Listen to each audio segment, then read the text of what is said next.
Yo guys, what's going on? Welcome back to Total Turnbuckle Talk, and this is your weekly SmackDown review, and I just realized I forgot to put my chair on. Give me a second. I got it. Welcome back everyone to our weekly SmackDown review. I just watched an amazing episode of SmackDown 1 minute ago. It was amazing. Let's talk about it. Crazy Jelly Roll concert, Logan Paul destroying a drum set. We'll get to that. Main event, Solo Sikoa. We'll get to that. Matches announced for Evolution and whatnot. Let's go. First, before we continue the SmackDown recap, I just wanted to say that the match between Katie Taylor versus Amanda Serrano, the trilogy match with boxing, Katie Taylor won. I had my bets on Katie Taylor. I'm glad she won because I was right. But just letting you guys know, because this was happening at the same time the SmackDown was happening, so I'm just letting you know that, yes. So we open up the show with LA Knight saying that Seth Rollins is washed, and then Paul Heyman comes out and says, "You have no future." And then Solo Sikoa walks out and surrounds LA Knight with his little goon squad. But then Jimmy Uso comes in to aid with a chair. And then it was announced there was a tag match between Jimmy Uso and LA Knight versus Solo Sikoa and JC Mateo later in the night. So we'll get to that once we get there. There was a fatal four-way match between Roxanne, Sol Ruca, Kairi Sane, and Alexa Bliss. And Alexa Bliss walked out with the W on this one. It was a phenomenal match, and I definitely recommend you go watch it. And wow, what a crazy match this next match was. There was a match between the Street Profits and the Wyatt Six, and we have a new tag team champions. The Wyatt Six are our new tag team champions. They defeated the Street Profits. What an incredible turnout. I was not expecting that on this random episode of SmackDown, but they are our new champions. Next up that was scheduled in Nashville, Tennessee, Jelly Roll's hometown. Jelly Roll had a performance, a 30-second performance before it was interrupted by none other than Logan Paul. Logan Paul basically came out and said, "You are an influencer, and that you are not fit for WWE."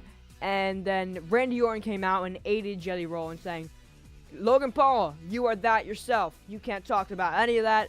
Then Drew McIntyre came out, Claymore kicked Randy Orton, and then Jelly Roll helped Randy Orton because Logan Paul was attacking him. He grabbed Logan Paul by the hair, threw him out, and Logan Paul got so angry that he destroyed Jelly Roll's drum set and his music equipment. And I have to say, wait, hold on, give me a second. Okay. You can do anything, Logan.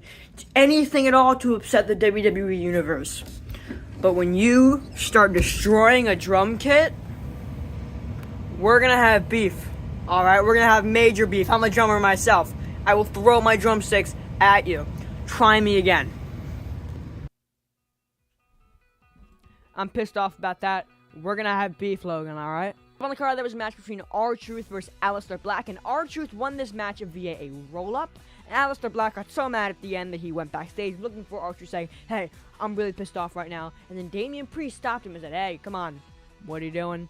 But then Aleister Black's like, all right. He turned around and they said, "Never mind," and Black matched Damian Priest.